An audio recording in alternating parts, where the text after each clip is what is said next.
অপরাধের সাজা পেতে হবে। শান্তনা সাহা ধিক্কার, শান্তনা সাহা ধিক্কার, শান্তনা সাহা ধিক্কার। তুমি না বাবা, এই তুমি না, তুমি ছোট তো, কিন্তু বিচার চাই, বিচার চাই, শান্তনা সাহার পদত্যাগ চাই, শান্তনা সাহার পদত্যাগ চাই। আপনারা জানেন যদিও বরাবর কালকে সবকিছু পরিষ্কার হয়ে গেছে। শান্তনা সাহা যিনি এই 12 নম্বর ওয়ার্ডের সম্মানিত কর্পোরেটর ছিলেন, এখন আমি সম্মানিত বলবো না, কারণ ওনার ব্যবহারে উনি আর সম্মানিত রইল না। এখানে 3 দিন যাবৎ যে দেখেছেন আপনারা বন্যা পরিস্থিতিতে যা অবস্থা ছিল, এখানে বরাবর মানুষকে যে প্রোটিন বা খাওয়া দাওয়ার ব্যবস্থা করার কথা ছিল উনি সেই রকম ভাবে দিচ্ছে না। আমার সোসাইটিতে ফার্স্ট ফ্লোর পর্যন্ত জল ছিল, এখানে ফার্স্ট ফ্লোরের মানুষ ছিন্ন বিচ্ছিন্ন, তাদের জিনিসপত্র বাড়িঘর তো কোনো কিছুর কোনো সীমা নেই। একবার উনি খোঁজ নেয়নি, খাওয়া দাওয়ার কোনো ব্যবস্থা করেনি। গতকাল আমার 108 জ্বর, আমি বিছানায় ছিলাম, এখানে আমার 2-3 জন যুব ভাইয়ের সাথে উনি বিশ্রীভাবে গালাগাল করছিল, মানে প্রচন্ড ভাবে গালাগাল করছিল। তখন আমি শুনে ওই জায়গাতে এসে দাঁড় হয়েছি, এখানে প্রায় 100 জনের বেশি অধিক লোক ছিল। তখন আমি ওইখানে দাঁড়িয়ে যে উনি বিভিন্ন ভাবে আমার মন্ডল স্তরের নেতৃত্বের অপমান করছিল, যে মন্ডল সভাপতি চুরি করে চাকরি বিক্রি করে, পাপিয়া দত্ত নাকি এই 6 আগরতলাতে চুরি করে চাকরি বিক্রি করে। তখন আমার নেতৃত্বের উপর যখন উনি এইভাবে মানে নিন্দাজনক কথা বলছিল, তখন আমি ওইখান থেকে ফোনটা এইভাবে উপরে উঠালাম, এটা রেকর্ড করার জন্য এবং এটা এভিডেন্স রাখার জন্য, কারণ উনি যে কোনো সময় মিথ্যে কথা বলে, মিথ্যের আশ্রয় নেই।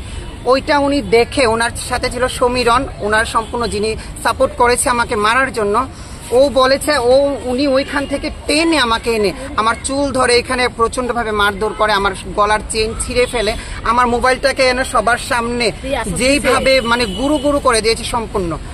তারপর উনি যাওয়ার সময় এইটা বলেছে সবার সামনে যে কি করবে, আমার কে কি করবে, যাও তোমরা মুখ্যমন্ত্রীর কাছে বিচার দাও, মেয়রের কাছে বিচার দাও, আপনারা সবার থেকে জেনে নিন বিষয়টা, যে তারা কিচ্ছু করতে পারবে না, যে রাজ্যের মুখ্যমন্ত্রী মেয়ররাও নাকি ওনাকে কিচ্ছু করতে পারবে না।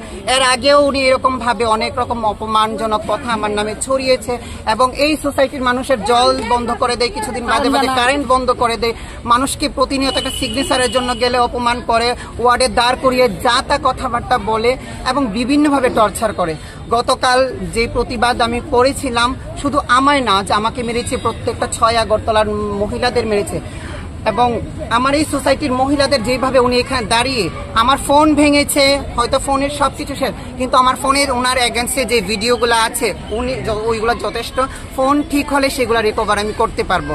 যেইভাবে উনি আমার সোসাইটির ভাইদের এবং সকলকে এইভাবে অপমানজনক কথা বলছে, 1000 লোক এই সম্পূর্ণ এরিয়ার মধ্যে, প্রত্যেকটা মানুষকে প্রতিনিয়ত উনি হেনস্থ করে যাচ্ছে, অপমান করে যাচ্ছে, মানুষের মানে একদম জীবন শেষ করে দিচ্ছে এই ওয়ার্ড থেকে।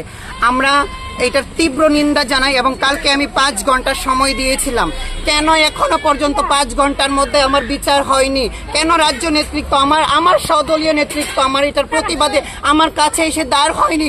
এটার আমি তীব্র নিন্দা জানাচ্ছি এবং অতি শীঘ্রই আমি এটার প্রতিবাদ চাই এবং এটার বিচার চাই।